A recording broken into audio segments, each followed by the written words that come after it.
தமிழ்நாட்டுக்கு வெளியே அண்டை மாநிலங்களில் இப்படி ஒரு நெருக்கடி இருக்கு, உயிர் பறிபோகுது. தமிழ்நாட்டுக்குள்ள போதை புழக்க கலாச்சாரம் மிக வேகமாக பரவி இருக்கு. அது இந்த புதிய ஆட்சி தாவேகா ஜோசப் விஜய் ஆட்சிக்கு வந்தால் உடனடியாக நான் கட்டுப்படுத்திடுவேன் அப்படின்னு கடுமையாக தேர்தல் பரப்புரையில எல்லாம் ஏற்கனவே முந்தைய ஆட்சி மேலே குற்றச்சாட்டு சொன்னார். இப்போ ஆட்சிக்கு வந்து 100 நாட்கள் ஆகுது. ஆனால் இன்னைக்கு கூடுதலாக இதுவரைக்கும் இல்லாத அளவுக்கு புழக்கம் மேலோங்கி, குறிப்பாக பள்ளிகளில் கன்னியாகுமரி மாவட்டத்தில் பெண் குழந்தைகள் வகுப்பறையில் அரசு பள்ளியில் பெண் குழந்தைகள் மது அருந்துறதை பார்க்குறோம். எவ்வளவு பெரிய சமூக சீரழிவது தாய் தமிழ் சமூகத்தில். பள்ளி கல்லூரிகளில் ஒழுக்கமும் நீதியும் முதன்மையாக கற்பிக்க வேண்டிய இடத்துலயே மது அங்கே எவ்வளவு தாராளமாக கிடைக்கிறது மிக ஆச்சரியமாக வியப்பாக இருக்குது. இதுவரைக்கும் நம்ம தமிழ்நாட்டு சமூக அரசியல் சூழலில் இல்லாத ஒன்று. அதே மாதிரி நேற்று கோவையில் இந்துஸ்தான் கல்லூரியில் 3-4 நாட்களாக இந்த பெரிய அளவில் நம்ம அந்த அமுதன் அந்த அழகான தம்பி, அந்த பெற்றோர்கள் அவ்வளோ அழகாக, கோவை ஒரு அமைதியான பகுதி, அந்த கல்லூரி ஒரு ஒரு பிரபலமான கல்லூரி, இந்துஸ்தான் கல்லூரியில் கொண்டு போய் அந்த தம்பி சேர்த்துனா 3ஆம் ஆண்டு மாணவன். அதாவது இப்போ 20க்கும் மேற்பட்ட மாணவர்களால் ஒரு மாணவர் அடித்து கொலை செய்யப்படுகிறார். இதுவரைக்கும் நமக்கு எந்த ஒரு வெளிப்படையான நீதி இல்லை. பிரதான சட்டமன்றம் நடந்துகிட்டு இருக்கு. சட்டமன்றத்துக்குள்ள சட்டம் ஒழுங்கு குறித்து எதிர்க்கட்சிகள் வினா எழுப்பினால், நம்மை போன்ற கூட்டணி கட்சி தலைவர்கள் வினா எழுப்பினால், இப்ப வரைக்கும் அரசினுடைய வெளிப்படையான ஜோசப் விஜயனுடைய அரசு எந்த பதிலும் தரல. இன்னும் முழுமையா அனைத்து குற்றவாளிகளும் கைது செய்யப்பட்டார்களான்னு தெரியல. சம்பவத்துக்கான காரணத்தையே அரசு மறைக்குது. அது இதை விட பெரிய கொடுமை. இது சம்பவத்தினுடைய காரணம் இப்ப என்ன, நீங்க அங்க போதை பொருட்கள் அங்க புழக்கத்தில் இருந்துச்சு, அமுதன் தம்பி தான் அதை வந்து கல்லூரி நிர்வாகத்திடம் அல்லது காவல்துறைக்கு சொன்னாரு, அதை குறித்து விசாரணை நடந்ததாகவும் நம்ம கேள்விப்படுறோம். ஆனால் அதையெல்லாம், அதாவது அந்த செய்தியை நிர்வாகத்துக்கு சொன்னதுக்காக, காவல்துறைக்கு சொன்னதுக்காக அந்த தம்பி அடித்து கொலை செய்யப்பட்டிருக்கார் என்றால் அது மேல பெரிய அளவுல நீதி இல்லை. அது மிக சாதாரணமா பள்ளி கல்வி அமைச்சர்கள் சட்டமன்றத்துக்குள்ளேயே அது சாதாரண ஒரு குழு மோதல் என்று சொல்லி கடந்து போறதை பாக்குறோம். அந்த நிர்வாகமும் அதை முழுமையா வெளிப்படையா சொல்லாத பாக்குறோம். அது மிக வன்மையாக நாங்கள் அனைத்து கட்சி கூட்டமைப்பு அதை வன்மையாக கண்டிக்குது. அதே மாதிரி இப்ப திருவொற்றியூர்ல 2 நாட்கள்ல நேற்று வகுப்பறையில் தனுஷ் வந்து அதுவும் கஞ்சா போதைப் பொருட்கள் 30 பேர் கொண்ட கும்பலால அடித்து கொலை செய்யப்பட்டு இன்னைக்கு பெற்றோர்கள் கதறதை பார்க்கிறோம்.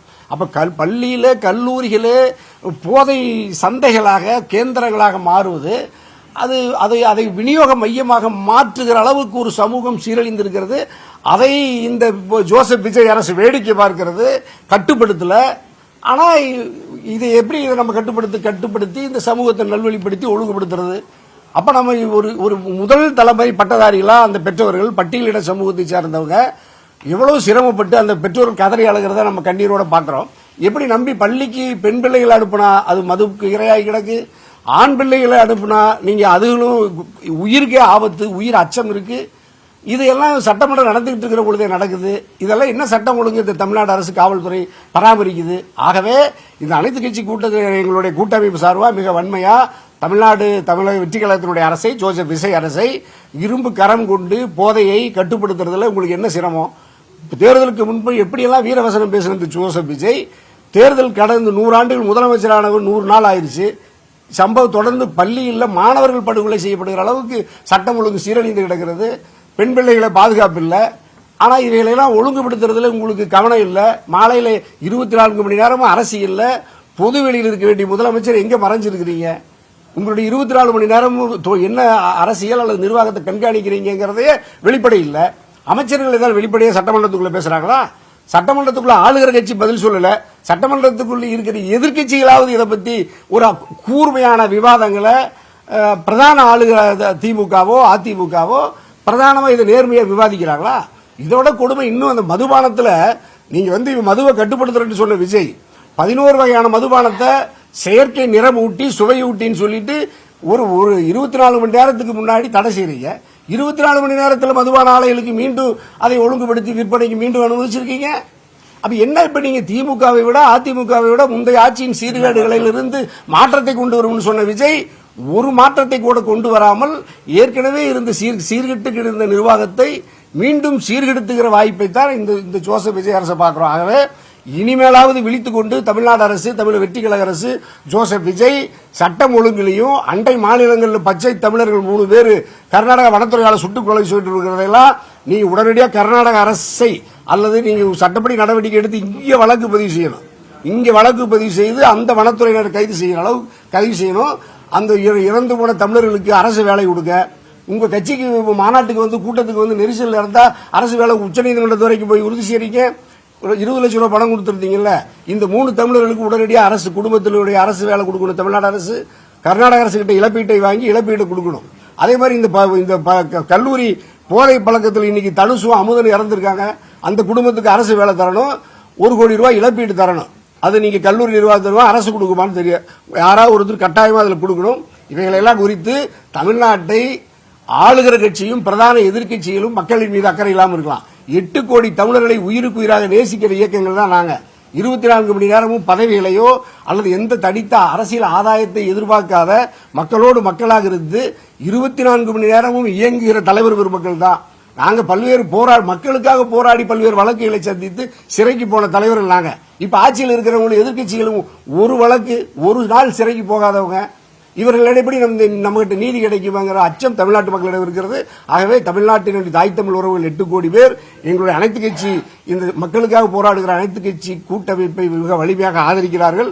எதிர்காலத்தில் இதுபோன்ற கல்லூரி மாணவர்கள் போதை பழக்கத்துக்கு இரையாவதை தடுக்காத தமிழக அரசையும், அதே மாதிரி கர்நாடகாவில் இந்த பாதிக்கப்பட்டு உயிரிழந்த 3 தமிழர்களுக்கு நீதியும் சட்டப்படி குற்றவாளிகள் தண்டிக்கப்படுவதையும், மாஞ்சோலை அதே மாதிரி மேகமலையில ஒரே ஒரு மனிதனுக்கு கூட வாழ்விடத்தை சிதைப்பதற்கு உச்சநீதிமன்றம் அல்லது அதனுடைய பரிந்துரைத்த கமிட்டியோ மத்திய அரசோ மாநில அரசோ காவல்துறையோ அல்லது துணை ராணுவமோ ஒரே ஒரு மனிதனை கூட அவருடைய வாழ்விடத்திலிருந்து அந்த வாழ்வாதார பகுதியிலிருந்து வெளியேற்றக்கூடாது என்று நாங்கள் எடுக்கிற போராட்டம். காவேரி மேகதாது அணை கட்டக்கூடாது. இந்த போராட்டத்தில் நாங்கள் முன்னெடுத்திருக்கோம். நாங்கள் எடுத்த எந்த போராட்டமும் இதுவரை தோற்றதில்லை. ஜல்லிக்கட்டை நாங்கள் தான் போராட்டம் எடுத்தோம். IPL கிரிக்கெட் போட்டியை நாங்கள் தான் நிறுத்தினோம். பல்வேறு போராட்டங்கள் ஜல்லி அப்படி எத்தனையோ போராட்டங்கள் வென்ற இயக்கங்கள் நாங்க. ஆகவே இந்த முன்னணி நாங்கள் எடுத்திருக்கிற இந்த பிரச்சனைகளையும் கட்டாயமா நாங்கள் வெற்றி பெறுவோம். 8 கோடி தமிழ்நாட்டு மக்களின் உணர்வுகளை பிரதிபலிப்போம்.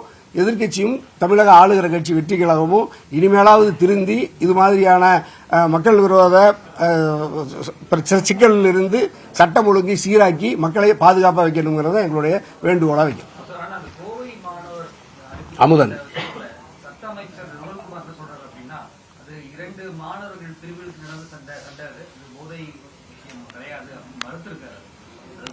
அப்படின்னா என்ன சொல்ல வர்றாங்க? தமிழ்நாட்டில் எல்லாத்தையும் தான் அவர் இல்லன்ற மாதிரி அப்படின்னா அந்த மாணவர் இறந்தது வந்துட்டு 2 கேங் கூட சண்டை அப்படிங்கிறாரு. அவங்க எதை வச்சு ஆய்வு பண்ணாங்க? எதை வச்சு ஆய்வு பண்ணார் அவரு? இல்ல அதுதான் பெரிய சட்டத்துறை அமைச்சரையா இப்ப நீங்க திமுகவை அப்படி பண்ண அப்படி நீங்க கேள்வி பதில் சொல்ல வேண்டியவரே முதலமைச்சருங்க. இது இஸ் லா அண்ட் ஆர்டர். ஒரு மரணம் ஒரு கல்லூரிக்குள் நடந்திருக்குது. ஒரு மிகப்பெரிய 20 பேர் கொண்ட கும்பல் போய் தாக்கி ஒரு பண்ணிக்கிறாங்க. 2 பேர் சமமா. இவர் ஒரு படம் வச்சிருந்தாரா, அவர் படம் வச்சிருந்தாரா? 2 வீலர் போய்க்கிறாரு அமுதனும் இன்னொருத்தரும் அசீஸும். அஜீஸை கீழே விட்டு போட்டு அமுதனை மட்டும் அடிச்சு கொண்டு வந்துக்கிறாங்க. இது எப்படி கோஷ்டி பெரிய சண்டை குழு மோதலா வர முடியும்? அவர் குறிப்பிட்டு தாக்கப்பட்டிருக்கிறார்.